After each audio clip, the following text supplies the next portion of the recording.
a las vidas con gran ímpetu. Muchas gracias. Dios les bendiga. Una vez más nos encontramos aquí para oír en este día el mensaje que Dios quiere para sus vidas. Vamos a continuar en el capítulo 9 del libro de San Juan. Vamos a leer del versículo 1 al versículo 3, porque vamos a ver aquí lo que sucedió con un hombre ciego de nacimiento. Así comienza este capítulo hablando precisamente de este acontecimiento, donde dice, en el nombre de Jesús, y pasando Jesús, vio un hombre ciego desde su nacimiento, y preguntaronle sus discípulos, diciéndole, Rabí, o maestro, que es lo que significa la palabra Rabí, ¿quién pecó, este o sus padres, para que haya nacido ciego? Y Jesús respondió, ni este pecó, ni sus padres. Oiga bien, no pecó ni él, ni sus padres, sino que este acontecimiento fue para que las obras de Dios se manifestaran en él. Muy bien, encontramos entonces aquí el caso de un ciego de nacimiento. Y también encontramos una pregunta de los discípulos a Cristo. Aquí es donde nosotros en esta ocasión nos vamos a concentrar para tratar de aprender qué es o a qué se refiere con este acontecimiento. Número 1 dijimos, encontramos el caso de un ciego de nacimiento y también una pregunta que los discípulos le hacen a Jesús. Y no solamente vemos la pregunta, sino la respuesta que Cristo les da. O sea, la respuesta de Cristo y también la aplicación de este milagro a los discípulos, a los fariseos y a los padres de esta persona que se encontraba ciega. Los judíos del tiempo de Cristo, esto es muy importante que ustedes lo escuchen y lo reciban de una forma muy entendida, es que los judíos del tiempo de Cristo relacionaban las enfermedades, vea usted, con el pecado. Esa es la razón por la que le hacen esta pregunta a nuestro Señor Jesucristo. Relacionaban las enfermedades con el pecado de una forma dogmática, como si fuera una doctrina. Y enseñaban que donde quiera que existiera el sufrimiento era causa del pecado. Y estos judíos pensaban así. Igual que probablemente muchos cristianos equivocadamente en este tiempo lo creen. Y esto viene precisamente de las filosofías griegas, las cuales enseñan, como por ejemplo Platón enseñaba de la preexistencia del alma y enseñaba que las almas antes de haber nacido estaban predestinadas a pagar con el sufrimiento por los pecados de la vida pasada en esta vida. Eso era lo que creía Platón. Y es ahí entonces cuando los discípulos de Jesús, los discípulos de Cristo, que cuando pasaban por el templo y vieron al ciego, ellos inmediatamente, vea usted la importancia de esto, inmediatamente relacionaron dos cosas con la ceguera o la enfermedad de este hombre que estaba allí. Y vemos que pasando Jesús se encontró con este ciego de nacimiento. Y la pregunta fue, ¿quién pecó? ¿Pecó él o pecaron sus padres? Y vemos aquí cómo los discípulos cometieron un error. Un error que dentro de la ciencia de la lógica se le llama el falso dilema. Es importante que ustedes aprendan esto en esta mañana. Esto es un sistema de razonamiento erróneo donde se asume solo como posibilidad dos únicas respuestas y dicen al Señor: aquí no hay más que dos cosas, o pecó este hombre o pecaron sus padres. Y la idea o la conclusión de los apóstoles fue: de seguro está así por pecador. Y probablemente estaba esto, o la segunda idea, que es: o en su vida pasada sus padres pecaron y él heredó los pecados que desencadenaron en su vida como una ceguera física. Y el Señor voltea inmediatamente y les dice a los apóstoles: están equivocados. Y la razón es porque hay una tercera alternativa. Y yo pienso que en ese momento los apóstoles, por las razones que ya escuchamos, se quedaron un poco pasmados, asombrados, impresionados, porque no se imaginaban que un problema físico de un ser humano podía glorificar a Dios, como lo vemos en el versículo 3. ¿Cómo es posible que una situación difícil, una situación de dolor, de angustia y de tristeza pueda glorificar a Dios en la vida de una persona? Vemos, por ejemplo, la vida de Job. Yo sé que ustedes han oído hablar de Job.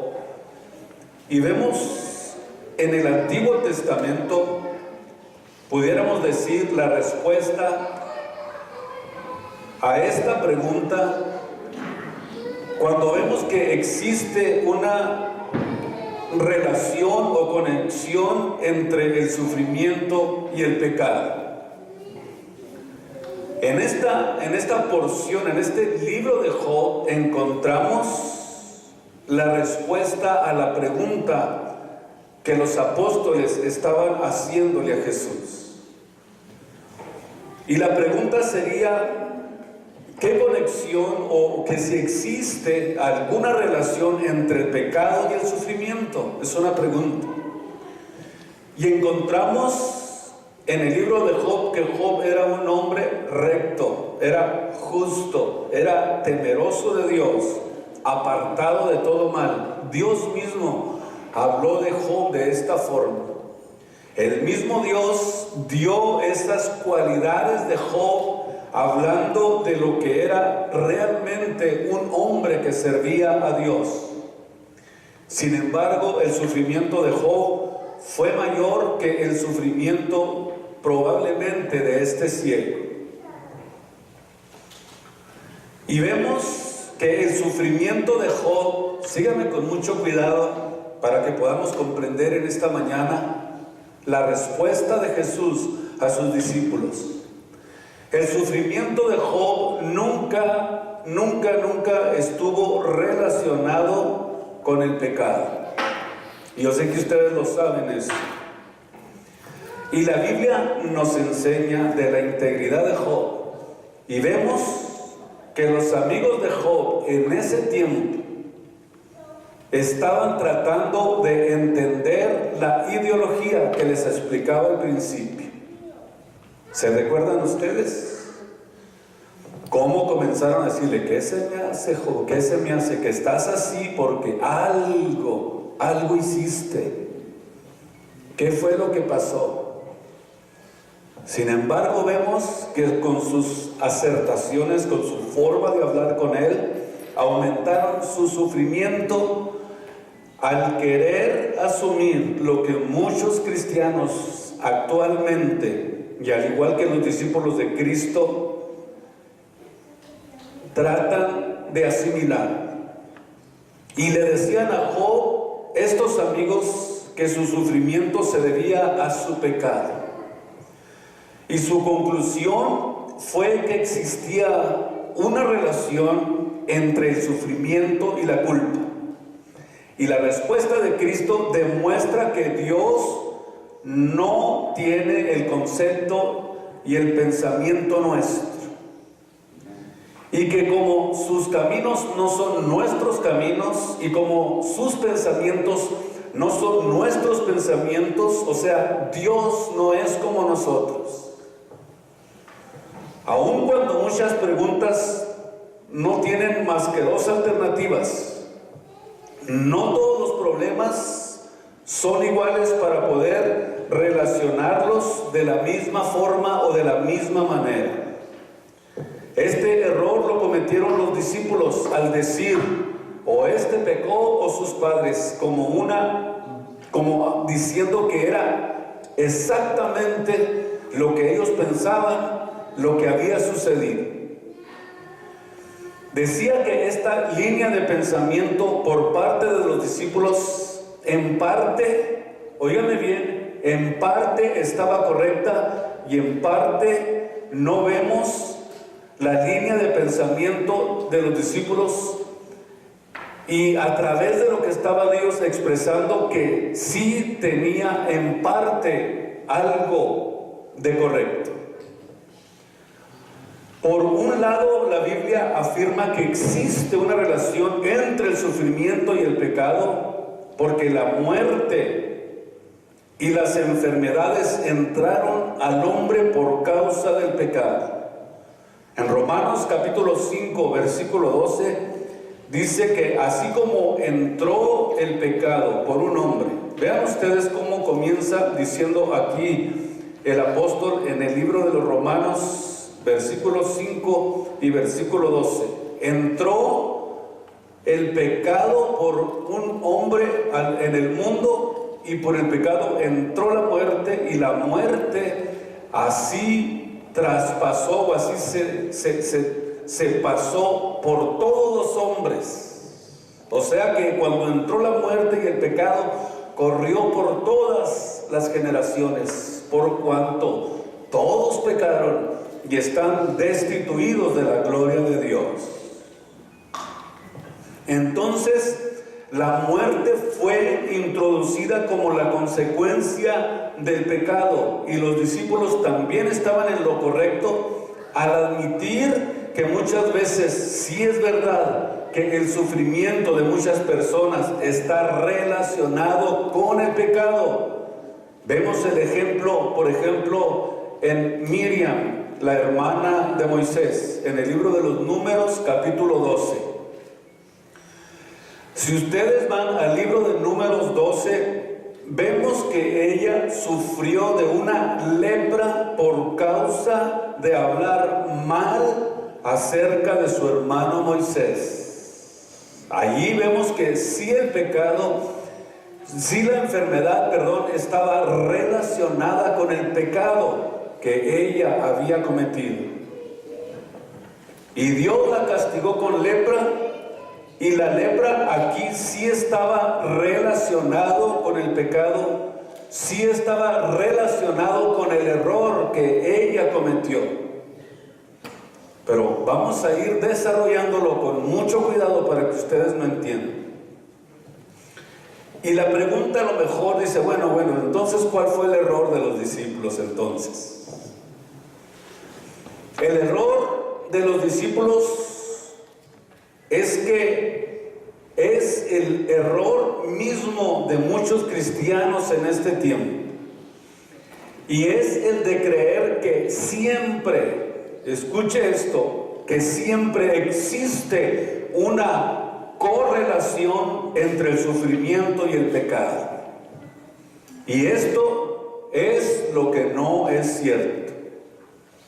No siempre es de la misma manera. No siempre las personas que sufren son por causa de sus pecados. Y así como también es cierto que muchas personas que sufren por causa de sus pecados, también es cierto. Pero no siempre es el caso, y lo vemos en la Biblia, o sea, bíblicamente vemos que no siempre es el caso, Y es aquí donde necesitamos aprender a hacer el equilibrio. Y no obstante, en este caso en particular, Jesús dejó en claro que el pecado personal no era la razón de la ceguera de este hombre. Que esa no era la causa. Que esa no era la razón por la que él estaba padeciendo de esa enfermedad. En este mundo hay mucha gente que sufre injustamente. En este mundo hay mucha gente que sufre por las maldades de otras personas. Y es ahí donde el Señor Jesucristo, al corregir el error de los discípulos, les dice que había nacido así para que las obras de Dios se manifestaran y Dios fuera glorificado a través de este acontecimiento, a través de esta enfermedad. Porque si las enfermedades fueran parte, escúcheme bien, de la expiación, entonces nunca nos moriríamos. Ciertamente Dios extirpó de nosotros el pecado, nos perdonó, o sea, nos dio vida eterna, pero no extirpó, el pecado de nosotros. Nos dio salvación, nos dio perdón, pero no quitando, dice la Biblia, las inmundicias de la carne. Tú ya eres un hijo de Dios, Dios ya te perdonó, Dios ya te metió en el proceso de la salvación, Dios te perdonó tu vida pasada, pero no extirpó, no quitó el pecado de nosotros. Porque si hubiera extirpado el pecado de nosotros, entonces ya seríamos eternos, ya no moriríamos. Si Dios, juntamente con la expiación de nuestros pecados, juntamente con la expiación del pecado, hubiera extirpado el pecado de la vida del hombre, entonces ya no seríamos seres mortales. Pero mientras yo tenga una naturaleza pecaminosa, mientras yo viva en este cuerpo, tengo que enfermarme. La enfermedad es el deterioro de las células del cuerpo. Y cada vez veo menos, cada vez oigo menos, mi hígado cada día funciona menos, mis pulmones se están achicando, tengo menos pelo, tengo menos habilidades, tengo muchas áreas en la vida en la que nos estamos desgastando y somos hijos de Dios. Es inevitable que el desgaste físico del hombre es inevitable que suceda. O sea, estamos desgastándonos humanamente. Pero una cosa sí dijo el apóstol, dice, mientras que mi cuerpo exterior se va desgastando, ¿qué está sucediendo con el hombre interior? Dice que se está renovando de día en día. ¿Qué proceso tan especial está haciendo el Hijo de Dios, Cristo Jesús, con su iglesia, con sus redimidos? Esa es la razón por la que existe el deterioro orgánico del cuerpo humano. No podemos decir que el cristiano no puede estar enfermo, porque dice la Biblia, porque por sus llagas fuimos nosotros sanados, y ya creemos que no debemos enfermarnos, y el que se enferma es un pecador. Muchos tienen esa ideología. Es increíble, pero muchos tienen esa ideología. Los amigos de Job comenzaron a decirle, mira, tu problema, Job, es el pecado. Tienes a lo mejor pecados escondidos. Tu sufrimiento es por alguna maldición generacional, como dicen en este tiempo. con esa maldición generacional y vas a ser sano. Y lo único que hicieron fue agravar la situación de Job. Y dijo Job: para amigos como estos, ¿para qué quiero enemigos? En el libro de Job, capítulo 16, versículo 2, vean ustedes lo que les respondió Job a sus amigos.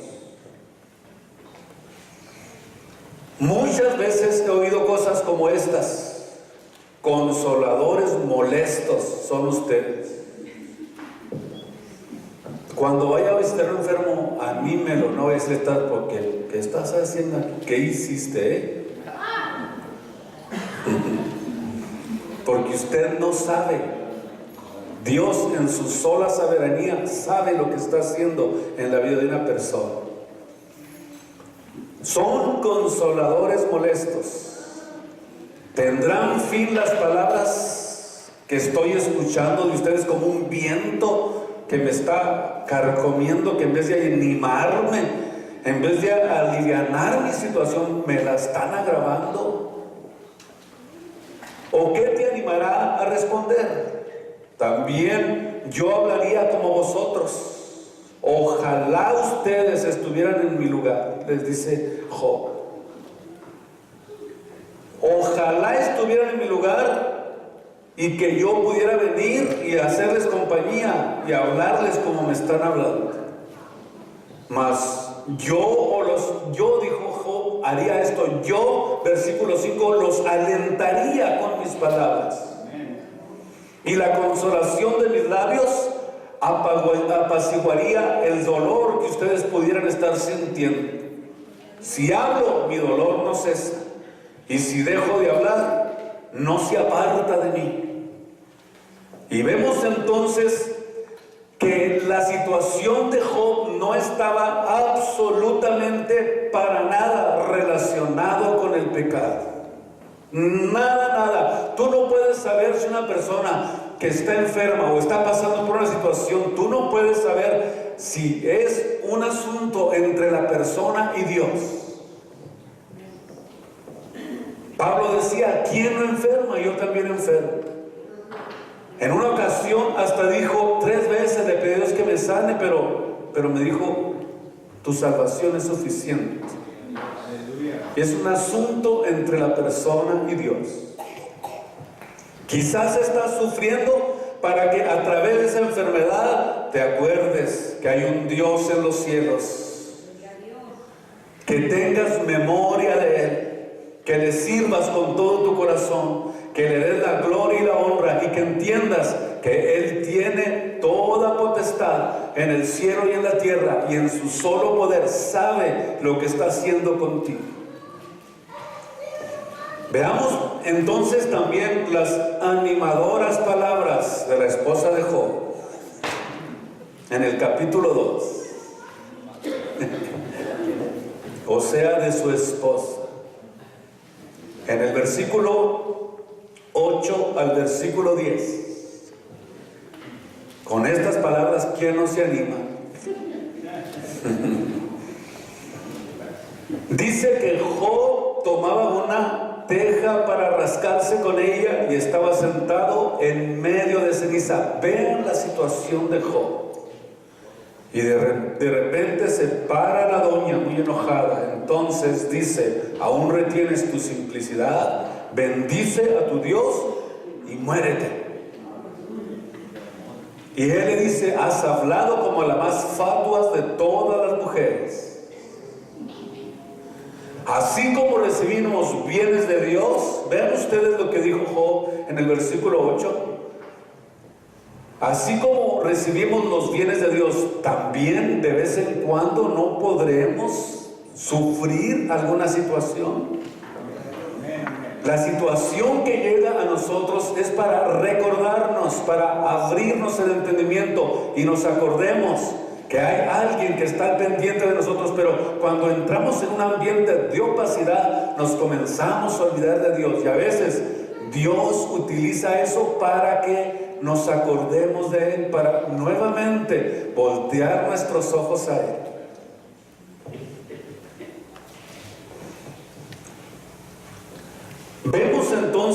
aquí en esta porción del libro de Job 2, la integridad y la profundidad del corazón y de los pensamientos que tenía Job. Para muchos a lo mejor estaba loco, pero él sabía lo que estaba haciendo con Dios.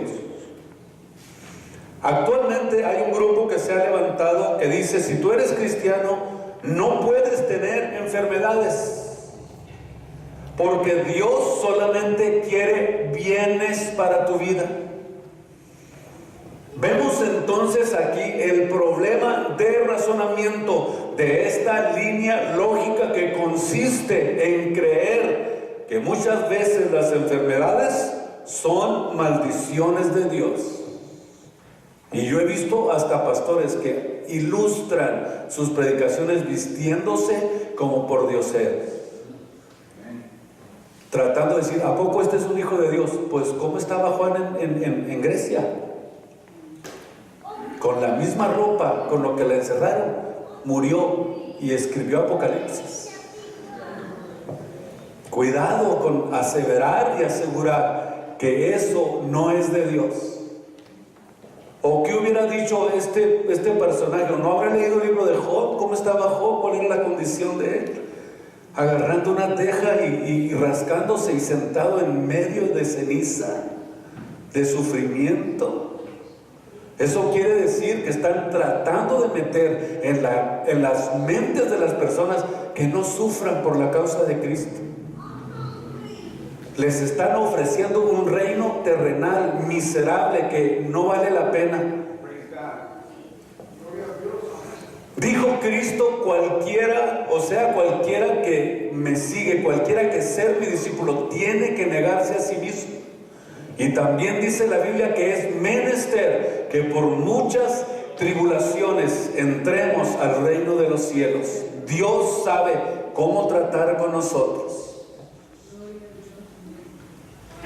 Cuando la Biblia nos muestra que Job le llamó a esta situación lo contrario a lo que muchos están enseñando, Job le llamó a esta situación que fue una bendición que le vino de Dios.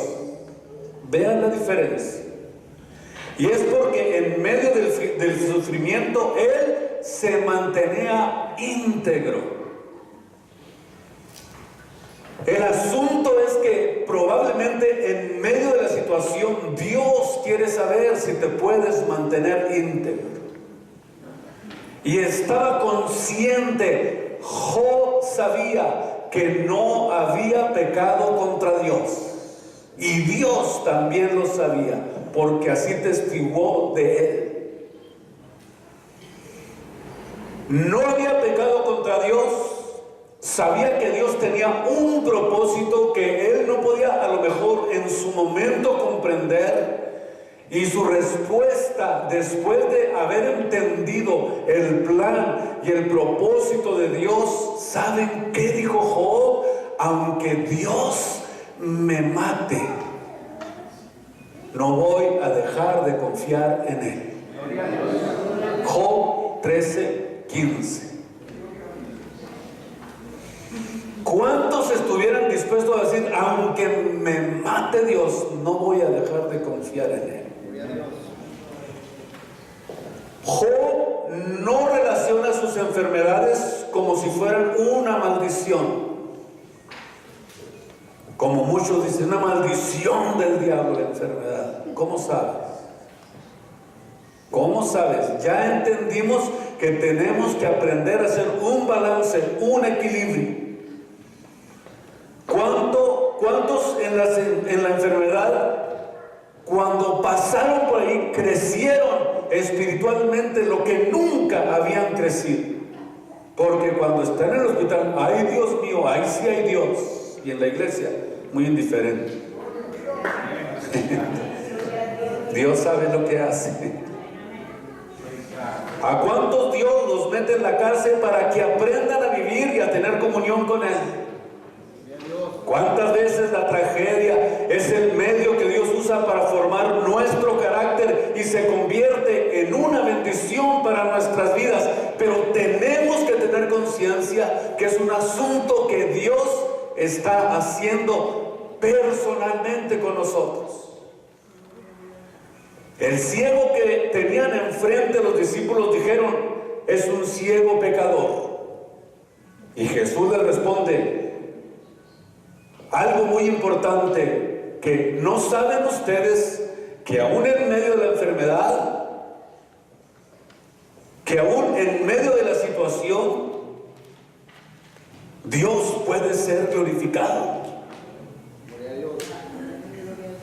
¿Qué no saben ustedes que aun cuando la enfermedad es causa del pecado, ahora Dios usa el mal para su gloria y para su honra?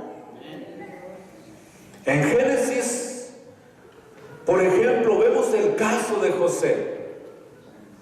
¿Acaso era un pecador? No.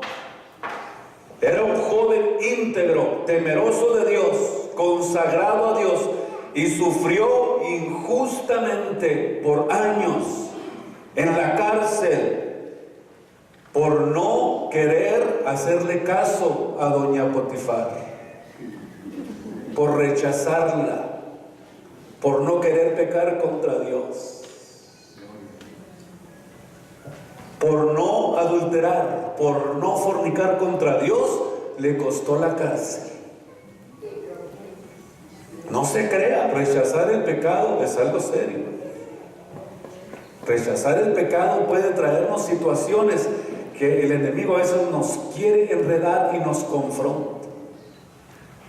¿Cuántas de las veces podemos tener ese tipo de ofrecimientos y luego creen que van a ofendernos porque no aceptamos sus ofrecimientos?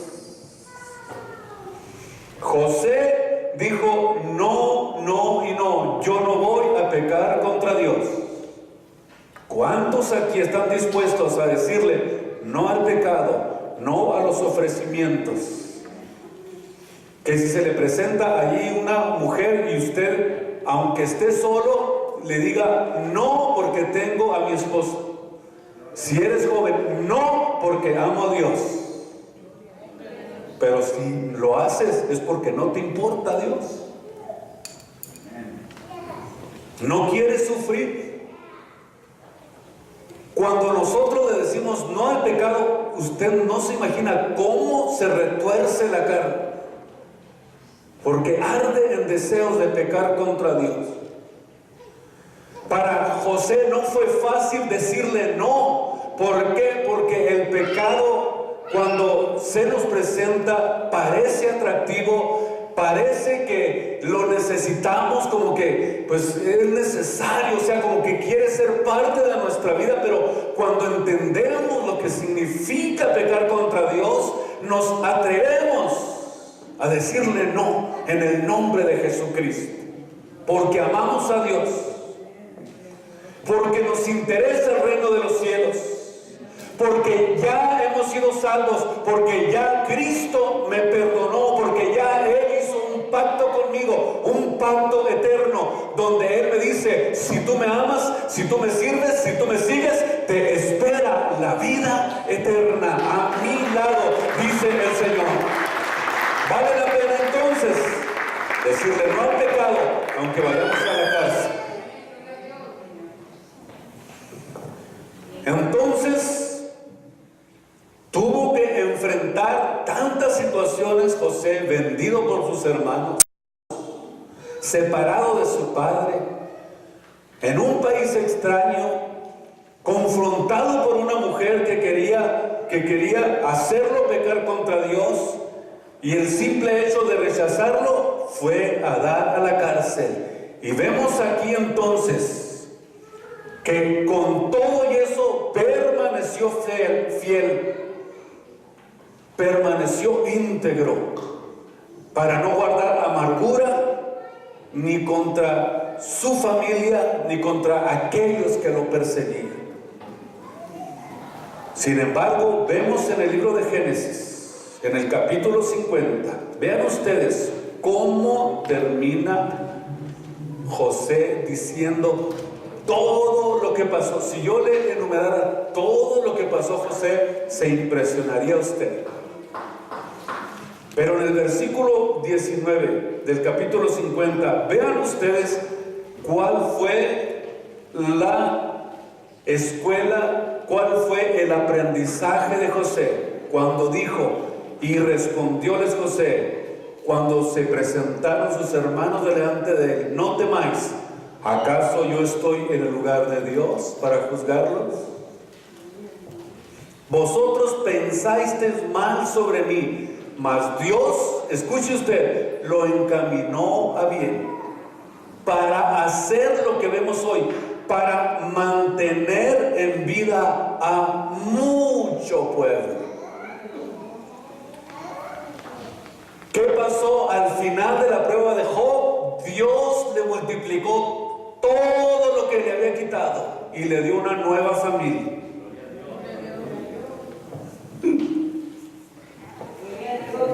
Esto es algo precioso. Vemos entonces lo que dice José y concluye al entender cuál era el propósito de Dios para pasar por todo lo que pasó. ¿Qué cosa? Vemos que Dios encaminó todas las maldades, las encaminó para bien. Todas las maldades de sus hermanos. Y vio al final a sus hermanos como instrumentos que Dios había utilizado para salvar, no, él dice ahí, a mucha gente, pero naciones. Salvó a una nación de morir de hambre, la nación de Egipto. ¿Cómo sabía José que Dios tenía estos planes? En su momento no lo sabía. En el momento que llega la tristeza, la enfermedad, la situación, no lo entendemos. No podemos entender lo que está pasando con nosotros. Pero conforme nosotros nos mantenemos fieles y firmes a Dios, cuando llega el momento, Dios nos abre el entendimiento. Ahora entiende por qué te hice pasar por esa situación. Porque quería bendecirte, porque quería prosperarte, porque quería hacer cosas grandes contigo. Por eso te pasé por ahí. Bendito el Señor. Entonces, vemos aquí la grandeza y el carácter de un gigante espiritual, de un hombre de Dios. Y que saber que todas las cosas, dice el apóstol, nos ayudan para bien, conforme al propósito al cual somos llamados. La sabia respuesta de José ha traspasado la historia como la declaración más gloriosa y única de la soberanía de Dios sobre los asuntos de los hombres. Este ciego, vemos que esto, tocado por Cristo de una forma sobrenatural, de una forma impresionante, y ahí fue donde los discípulos aprendieron lo que significa tener un balance y no creer que todos los que sufren son pecadores. En el versículo 6, Jesús dice en la Biblia que escupió en el suelo, en la tierra, hizo lodo con saliva, la untó en los ojos del ciego y le dijo: ve, lávate en el estanque del Siloé, que significa, interpretar es enviado. Y fue entonces y se lavó los ojos y comenzó a ver. Cuando Dios le dice: haz esto, haz lo otro, haz esto, el ciego no discute, no le pregunta, no le comienza a decir: ¿y qué me pusiste en los ojos? ¿Y qué es lo que estás haciendo conmigo? Gloria a Dios. Como nosotros. ¿Y por qué, Dios? ¿Y por qué? A ver, ¿por qué? Dígame por qué. Él solamente obedeció y comenzó a recuperar la vista. Eso quiere decir que Dios siempre utiliza diversas formas para poder hacer milagros y prodigios, pero se los cuento la próxima semana. Pónganse de pie. Gracias, Señor, muchas gracias.